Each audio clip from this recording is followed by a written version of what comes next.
All the rich countries on this map are dying, meaning that in these countries the number of babies born per woman, the fertility rate, is now below the replacement level of 2.1. Therefore, the population of the rich world will start shrinking soon, dragging down these economies and threatening their pension systems. But some countries are in way more trouble than others. Take, for example, these countries in East Asia and Southern Europe. Despite having tried various policies to increase fertility, their fertility rates are now getting closer and closer to 1, very far below the replacement rate of 2.1.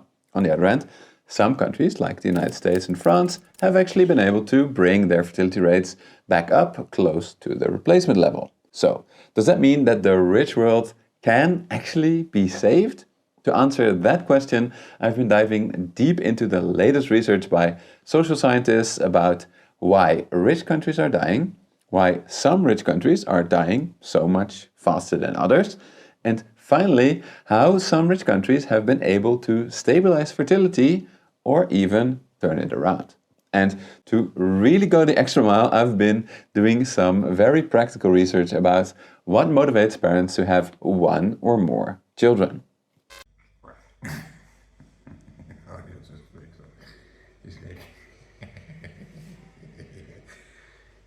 And yeah, let's just say that while I didn't sleep much, I definitely learned a lot.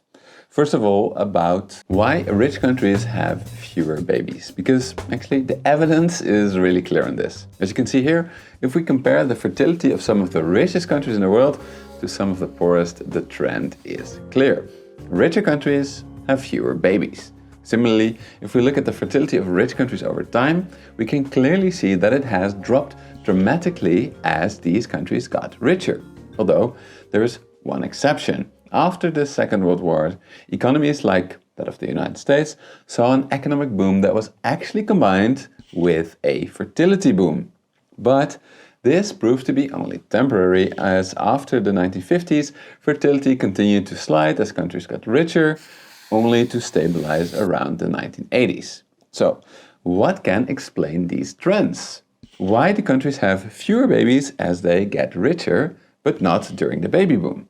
Well, while there are of course many theories, I could just find one theory that has really stood the test of time, the quantity-quality trade-off that was introduced by Nobel Prize winner Gary Becker.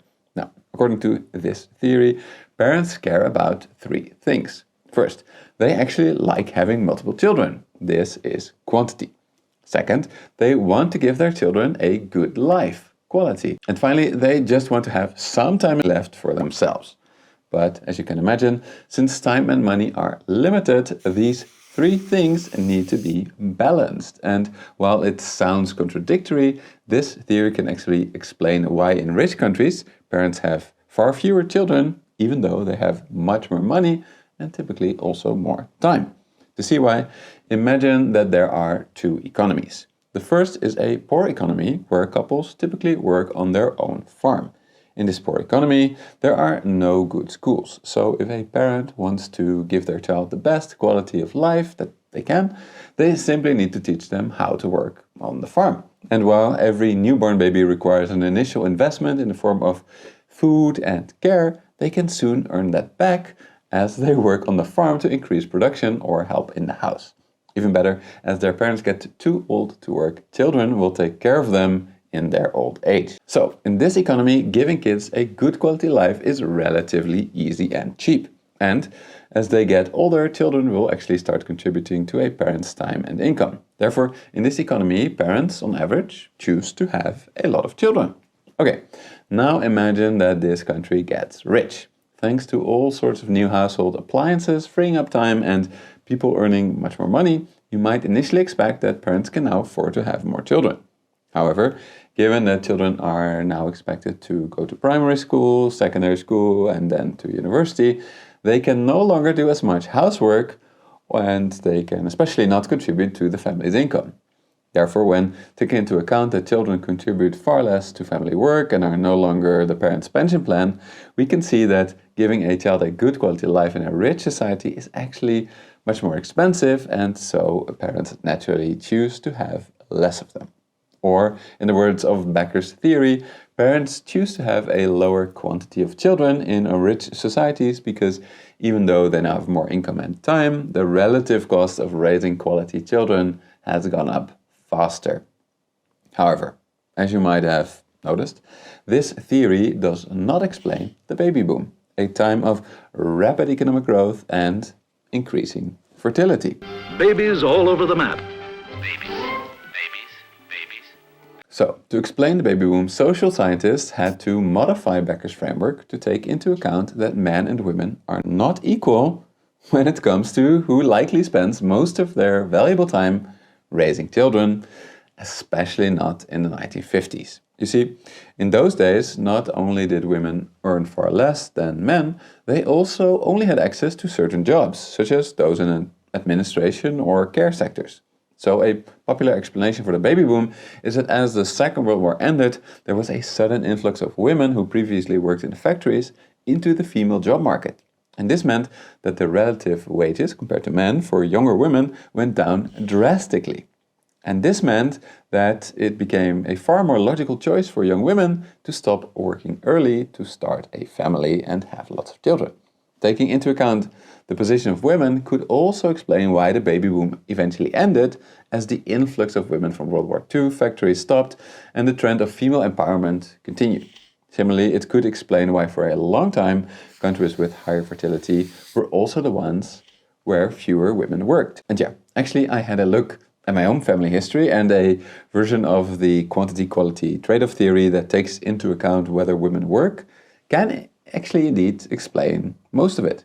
As the theory predicts, my grandfather, who was born on a farm in the relatively poor Dutch countryside of the early 20th century, was part of a large family. Then, as the Dutch economy grew, my grandfather, who was a mason, wanted to give his children the opportunity to get an advanced education, meaning that he could have less of them. But because his wife was a full-time mom, they could still raise an impressive 4 children. However, in the next generation, fertility dropped once more, as I am only one of 2 children, which makes sense given that both my parents kept working as teachers while still giving me the support I needed to go to university and even pursue an advanced education in the form of a PhD. So, to me, the version of Becker's quantity-quality trade-off that takes into account how many women work is not just ivory tower nonsense. It is a really useful tool to understand what is driving fertility. However, while this modified theory can still explain why poor countries produce way more babies today, it actually cannot explain why some rich countries are dying much faster than others. But before solving that mystery, let's talk about today's video sponsor, Blinkist, thanks to whom I was able to keep up with my research even while rocking my baby to sleep. Take, for example, 2030 by American sociologist Maro Gulen that presents the great trends shaping the global economy right now, including the global fertility crisis. I had already read this book, but Blinkist was a great way to refresh my memory for this video. For those of you who are new to Blinkist, it's a fantastic app that enables you to understand the most important things from over 6,500 non-fiction books and podcasts in just 15 minutes. For example, its key points for Alberto Alessina's book about expansionary austerity included details about historical cases like Canada and Austria, where apparently austerity didn't shrink the economy. Knowledge that I then used for further research. I also added both books to my Blinkist Spaces page, where you can recommend titles, share your favorite books, as well as notes about them with others. All members of a shared space can access all titles in the space with or without a Blinkist premium subscription. So, if that sounds interesting, I invite you to visit blinkist.com/moneymacro to get 25% off Blinkist annual premium subscription, and you can start with a 7-day free trial, something that I can of course highly recommend. But before doing that, let's now get back to why some rich countries are dying much faster than others.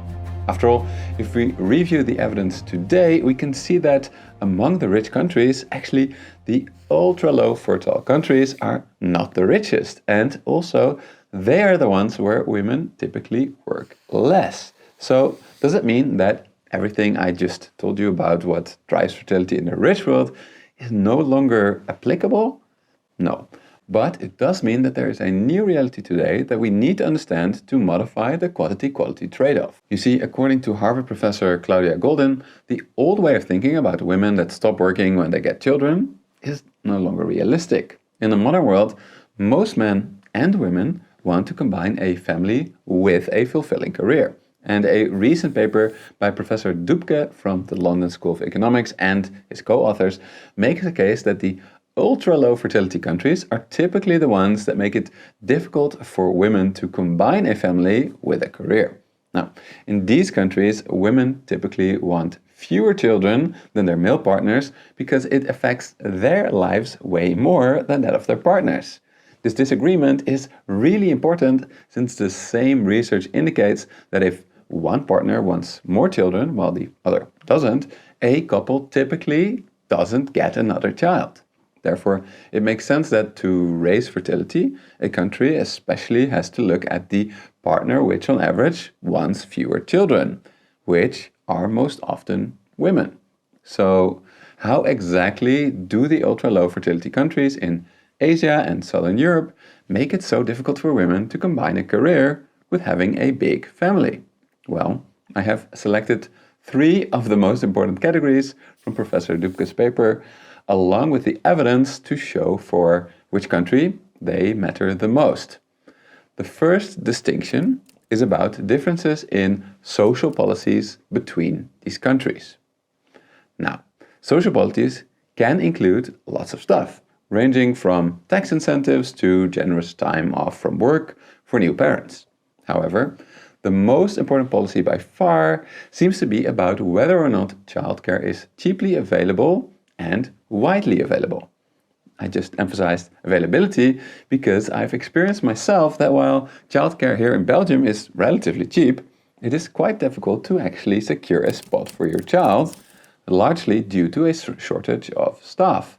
And given that the Netherlands has similar issues, I think it's clear that providing good childcare means that countries need to combine subsidizing costs for parents with making it actually attractive to work in the childcare sector, which costs a lot of money. Indeed, figure 20 in the paper by Professor Dubke clearly shows that there is a positive relationship between state spending on early childhood education, such as childcare facilities, on the one hand, and fertility on the other, with higher fertility countries like France and the Nordics spending more on making childcare available and affordable than low fertility countries like Japan and Italy.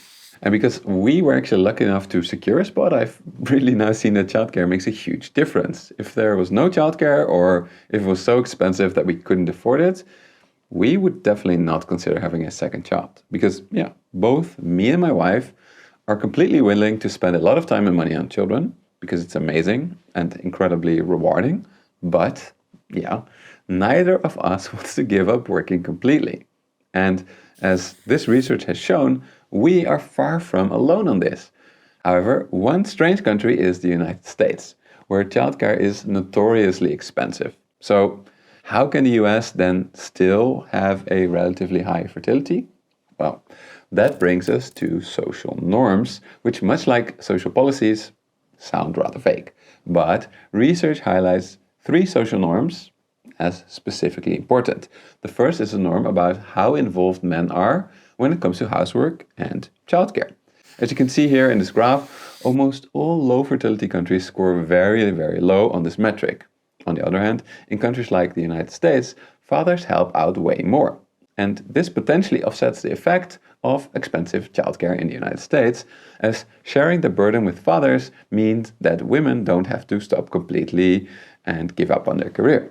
Another important social norm, which can explain why a lot of, for example, Korean parents only have one child, is that having children is very time consuming if there is an extremely competitive educational system for which kids need a lot of home tutoring. Finally, in many East Asian countries like China, there are still strong social norms that women are supposed to take care of their children, which discourages the use of childcare, even if it is actually available. Now, the good news for Asian countries is that this problem could just solve itself over time. See, many of these countries grew extremely quickly, and so it makes sense that social norms need to catch up with reality. Okay, the final category of differences between countries is labor market problems, specifically high unemployment and job insecurity. And this can help explain why, for a large part of Europe, namely the South, fertility is so low. Now, this one seems a bit weird at first, since in poor countries there might also be high unemployment and job insecurity. But to make sense of job insecurity and how it decreases fertility, researchers have increasingly made a distinction between parents with and without advanced education.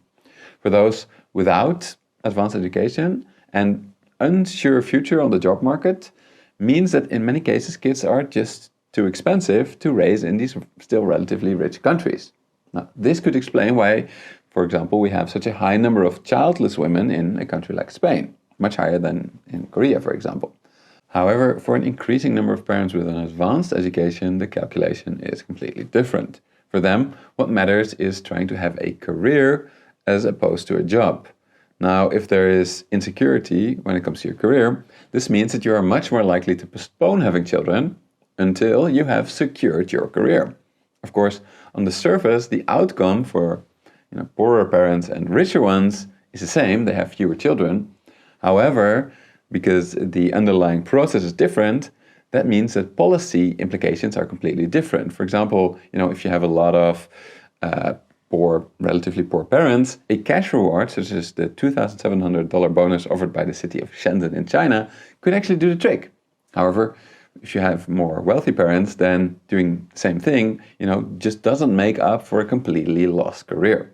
So yeah, to conclude, a combination of lacking social policies, restrictive social norms, and insecure labor markets can explain mostly why some rich countries are dying much faster than others. Okay, now let's use this knowledge to then finally answer the question, how can the rich world be saved? First, now that we finally have a deeper understanding about how the incentives for parents change as an economy becomes more advanced, I think it's really clear that rich countries simply cannot go back to ultra-high fertility as seen in poor countries. The reason is that to get there, they would have to do some pretty regressive stuff like discouraging education, reinstating child labor, and stripping the pension system, which is not very ethical and also probably not politically feasible. In a similar way, I don't think it will be politically feasible for countries to go back to the male breadwinner model, the model that powered the baby boom, where women stay home and therefore have more children. After all, women make up roughly 50% of the electorate, and given that they've had a taste of equal rights, they probably don't want to go back. Similarly, I think that a lot of men, myself included, would be rather angry if governments seek to reduce the opportunities of our friends, wives, mothers, and daughters to pursue their own careers. So then it seems to me to be obvious that the most viable option for ultra-low fertility countries would be to just embrace the new world in which both a man and a woman aspire to combine a career with a family and make it as easy as possible for them to do so. Given that there are large differences between countries, politicians from these countries need to make an evaluation first about what specifically for their country is holding parents back from having more children. In many countries, the most straightforward fix will probably be to make childcare cheap and available. Then, countries with restrictive social norms need to encourage women to actually use these facilities. And finally, countries need to reduce the cost of raising a child, but depending on which country they're in, that can be very different. So, for example, Asian countries could seek to make their education system less competitive and their working cultures less extreme. On the other hand, South European countries need to just make their labor markets work better. And yes, I know, that is far easier said than done. In any case, I hope that this video has made clear that even for countries like the United States and France, there is still plenty of scope to make it easier for parents to combine work with family, and that if this is done comprehensively, that it should very well be possible for the fertility rate to come back up to the replacement rate or even slightly above it. Just don't expect miracles. But yeah, that's my take. What do you think? Can the rich world be saved? And if so, will politicians in your country actually be competent enough to push through enough reforms to actually make it attractive for couples to have multiple children? Let me know down in the comments. Finally, of course, there are lots of theories about ultra-low fertility that I didn't mention here. because I didn't find evidence that supports them as convincing as the theories that I have presented here in this video. But if you want to know more about these anyway, and other theories, check out the paper from Professor Dubke and his team that I've linked in the description of this video. Alternatively, if you don't like to read and still want to know more about the fertility crisis, I can recommend checking out this video over here by The Economist, or this video over here, which is an interview of Professor Dubke about family economics. Finally, another thanks to Blinkist for sponsoring this video. Don't forget to check out their link in the description below and subscribe to them.